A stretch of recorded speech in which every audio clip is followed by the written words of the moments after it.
Hello and welcome to Connected with Latham, where we discuss ideas, legal developments, and business trends shaping the global economy. I'm Kristina Wyatt, Director of Sustainability at Latham and Watkins. In this episode, we're talking about ESG, environmental, social, and governance matters. With me here are the co-chairs of Latham's ESG Task Force, Houston partner Ryan Maierson and London partner Paul Davies. Thank you both for joining me. Nice to be here. Thank you for the invitation. Thank you for having us. To get us started, Paul, I wonder if you could give a brief explanation of what ESG is. Thank you, Kristina. Environmental, social and governance issues have gone by many different names over the years, like CSR, corporate social responsibility, sustainability, and business resilience. There's a lot of jargon around it. But fundamentally, the terms encompass a broad swathe of issues that companies face and reflect operational, economic and reputational risks and opportunities that are not typically fully accounted for on company balance sheets, but are increasingly recognised as financially material. The issues vary by industry and can include, for example, climate change, resource availability, human rights, human capital, diversity and inclusion, supply chain management, board structure and governance, and a host of other issues. Thank you, Paul. Well, it certainly covers a complex array of issues. Ryan, we're hearing so much about ESG these days. Can you give us your thoughts on why that is? Kristina, I certainly agree that the focus on ESG issues has been growing over the last several years and has really had a crescendo in the last year or so.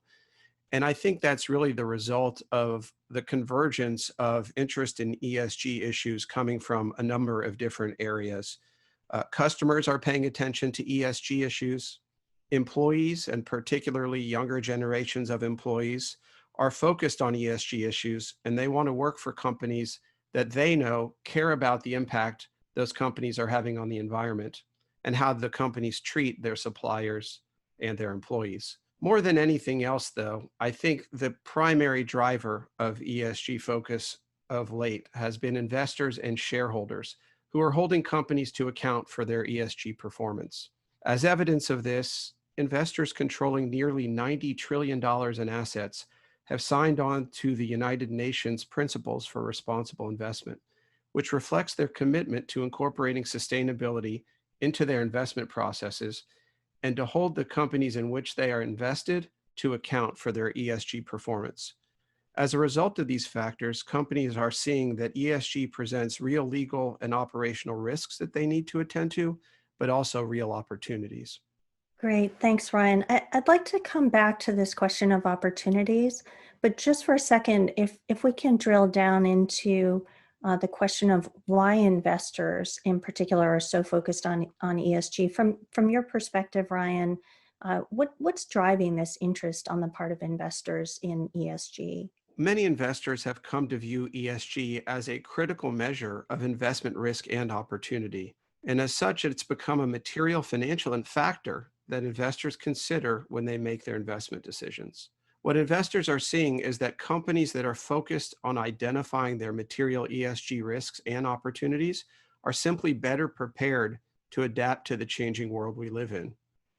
These risks and opportunities might relate to the physical effects of climate change on their operations, changes in customer preferences, or simply the changing regulatory environment in which the companies operate. They also certainly relate to how companies recruit, train, and generally treat their employees.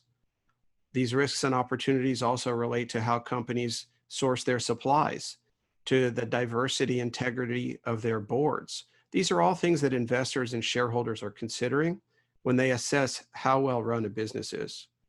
And to be clear, most companies have ESG challenges. It's not, from our perspective, about being perfect.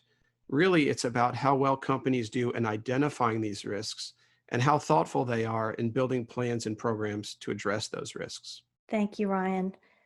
So now just focusing on the current day, as we think about the moment we're living in right now, as we record this podcast, we're in the middle of a global pandemic. I wonder how the pandemic has shifted the focus on ESG. And specifically, are there particular issues that are getting more attention now in light of the pandemic?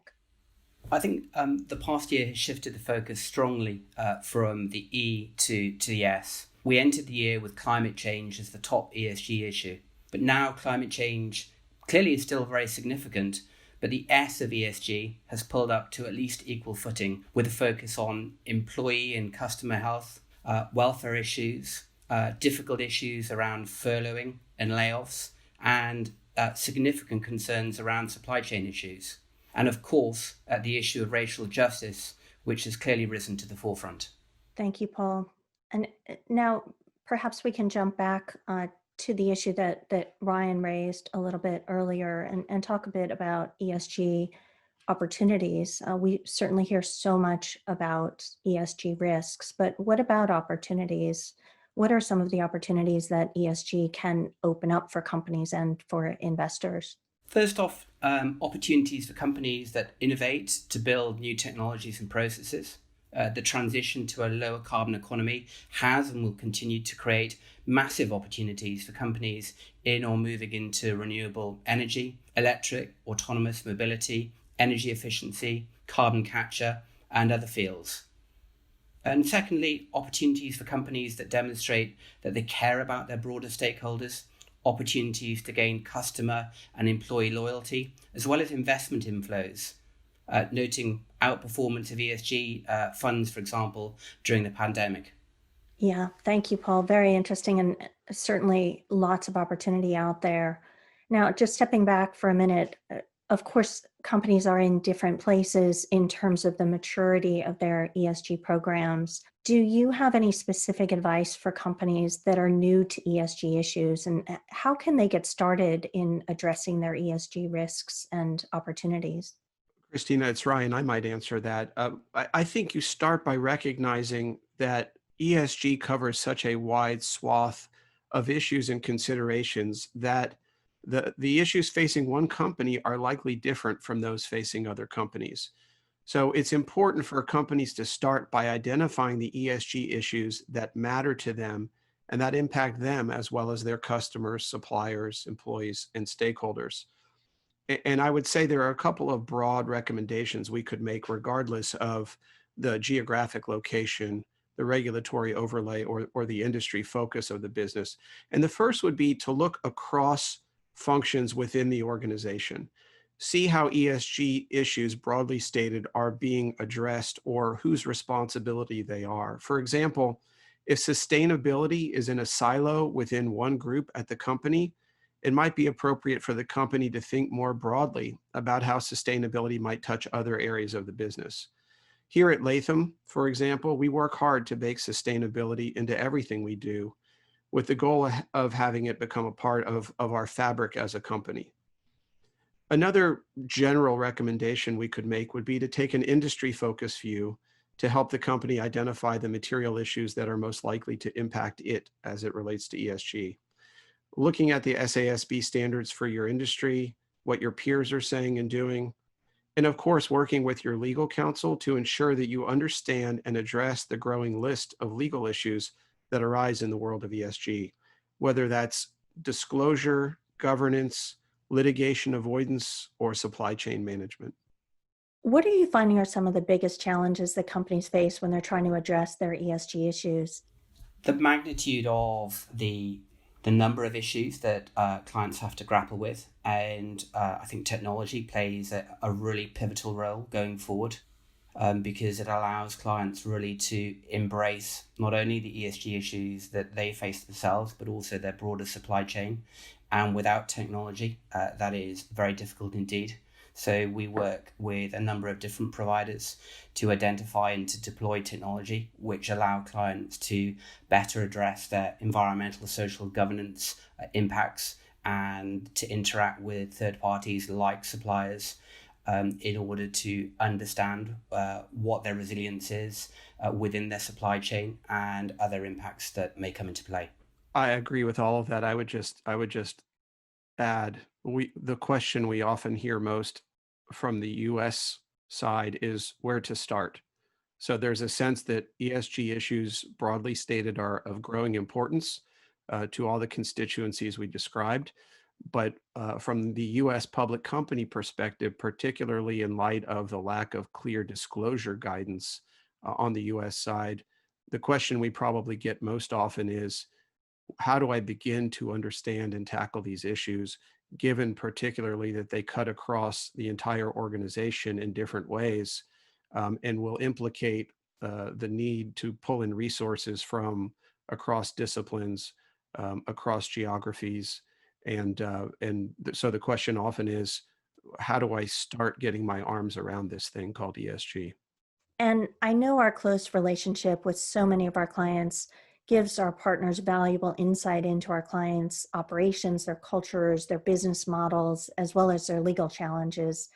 I would think that would be quite valuable when they're helping them to build their sustainability strategies and figure out which issues to focus on. So they're not trying to tackle the whole world at once. Is that your impression as well? Absolutely. And it's also critical to understand that the ESG issues that clients face are not the same. No two clients are the same, and the ESG priorities of a client are also very, very different. And we spoke earlier about the number of different standards out there. It's important to work with clients to understand what is the best standard for them if they are looking to adopt a standard, and making sure that they have the governance and structures in place in order to generate the data that they need in order to report to those standards. There are a lot of different reporting standards for ESG reporting. Is there one standard that you think is leading the way? Is it the Task Force on Climate-Related Financial Disclosures, or TCFD, or the Sustainability Accounting Standards Board, otherwise known as SASB, or the Global Reporting Initiative, otherwise referred to as GRI, or where in this alphabet soup do you think we land? For climate change, certainly TCFD, and more generally, the Sustainable Development Goals. And I think going forward, we've mentioned about the convergence of these standards. That's going to be sort of a critically important area for us to focus on. But for now, we are spending a lot of time looking at TCFD, and in particular looking at the forward-looking elements of TCFD around scenario analysis. And one area that we haven't spoken about yet is around litigation risk. There's an increasing concern about the amount of data which is being put out into the public domain, and really working with clients to make sure that the same rigor is applied to that data as is applied to financial data. I would also just note on the US side, again, given that much of the impetus for focus on ESG issues has come from investors, that some of the most significant asset managers are particularly focused on the alignment of SASB and TCFD standards as the benchmark frameworks for US disclosures, in the absence of a US regulatory regime on this front. Paul, you had mentioned technology as an important factor for companies in tackling their ESG challenges. I wonder if you can explain what you mean. Are you referring to big data or machine learning or AI or something else? So if you take due diligence as an example, working with third-party providers to develop technology tools which we can use as part of our diligence, which allows us to cover more ground more efficiently in order to scope our diligence to make sure that we better address the breadth of ESG issues, and increasingly developing those tools so that they have AI functionality. It's going to be very important. And as part of that AI functionality, focusing on the traditional areas as you would with diligence, but also increasingly areas like reputational risk. And Ryan, I know you spend a good bit of time with corporate boards. Has ESG changed the tenor of the conversations that you're having with boards, or is it changing the discourse in the boardroom? It absolutely has, Kristina, and it's interesting given the diversity of our client base to see how boards are addressing the issue. I think there's a heightened level of attention and sensitivity across all companies, but you see boards taking varying levels of leadership roles as it relates to addressing these issues at companies. And one of the early questions we often get is, how should the board be organized around ESG issues? Is it appropriate to have an ESG committee, what should be the role of the audit committee, or maybe these are issues that should be addressed by the full board. So even just the fundamental question of who at the board should be thinking about and addressing these issues with management is something that gets attention and that different companies are approaching in different ways. I would absolutely agree with Ryan. And again, some of the feedback we get is that ESG issues are often dealt with in silos, and it's important to break down those silos to make sure that ESG issues are being communicated throughout an organisation and certainly are being communicated to the board. Now, if I can ask you to look into your crystal ball, what are some of the key trends that you see on the horizon with regard to ESG? Maybe, Paul, you can take that. I'm always happy to look into my crystal ball. So I already flagged climate change and social issues as being important, and I believe they will continue to be so. Conversion standards. We hear a huge amount of frustration in the marketplace around the plethora of different standards and the difficulties that clients have in addressing these. So we're going to see more pressure, and the World Economic Forum are doing some tremendous work there.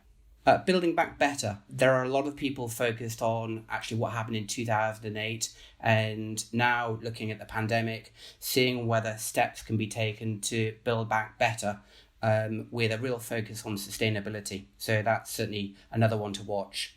The US election, depending on the results, there could be a sea change in the US approach to ESG regulations. So that's something to focus on.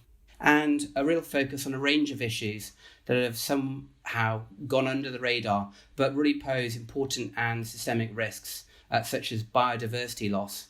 There is an increasing concern that biodiversity degradation is in some part contributing to the pandemics that we're seeing. So I think you can expect to see a lot of focus around that. A lot to keep our eyes on, to be sure. Any other last thoughts that you'd both like to share? I might just note that we would certainly recommend that listeners look for the Latham and Watkins ESG Book of Jargon. It is a new publication that we are particularly proud of, and that Paul and Kristina both had a significant role in pulling together.